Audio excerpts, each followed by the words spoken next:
Hi friends, தமிழில் ரொம்ப ஃபேமஸாக இருக்க ஷோ எதுன்னு பார்த்தீங்கன்னா அது நம்ம சரிகமபா தாங்க. லில்சம் சீசன் 5 போயிட்டு இருக்குங்க. இந்த வாரம் வந்து பார்த்தீங்கன்னா லெஜெண்ட்ஸ் ரவுண்ட் சொல்லிட்டு சூப்பரான ரவுண்ட் நடந்தது. அதில் வந்து எல்லாருமே செம்மையாக பர்ஃபார்மன்ஸ் பண்ணியிருக்காங்க. இதில் யாருமே எதிர்பார்க்காத ஒரு சூப்பரான விஷயம் நடந்ததுங்க. என்னன்னு பார்த்தீங்கன்னா எஸ்பிபி சரண் வந்து நேரடியாகவே இதில் வந்து லைவாக பர்ஃபார்மன்ஸ் பண்ணியிருந்தாங்க. பார்க்கவே அவ்வளோ சூப்பராக இருந்ததுங்க. இதில் ஒரு சூப்பரான விஷயம் என்னன்னா, இந்த லெஜெண்டரி ரவுண்டில் யாருக்காக வந்து எல்லாரும் பாடுறாங்க அப்படின்னு பார்த்தீங்கன்னா எஸ்பிபி சரணுக்காக நிறைய பேர் பாடுறாங்க. அதனாலதான் இதுக்கு லெஜெண்ட்ஸ் ரவுண்ட் வச்சிருக்காங்க. சரணே வந்து பார்த்தீங்கன்னா எஸ்பிபி சாரோட சாங் எடுத்து தன்னோட அப்பாவோட சாங் எடுத்து பாடியிருக்காங்க. அது பார்க்கவும் செம்மையா இருந்தது, கேட்கவும் சூப்பராக இருந்தது. அது மட்டும் இல்லாமல் நிறைய விஷயம் கூடவே ஷேர் பண்ணியிருந்தாங்க.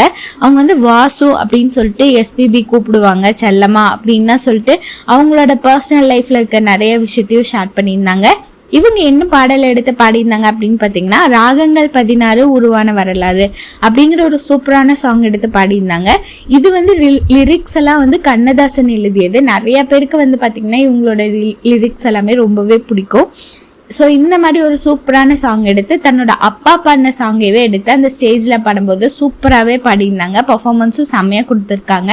அது மட்டும் இல்லாமல் நான் இந்த இடத்துக்கு வருவேனான்னு எனக்கே தெரியாது அப்படின்னு சொல்லிட்டு நிறைய எமோஷ்னலாகவும் பேசியிருந்தாங்க.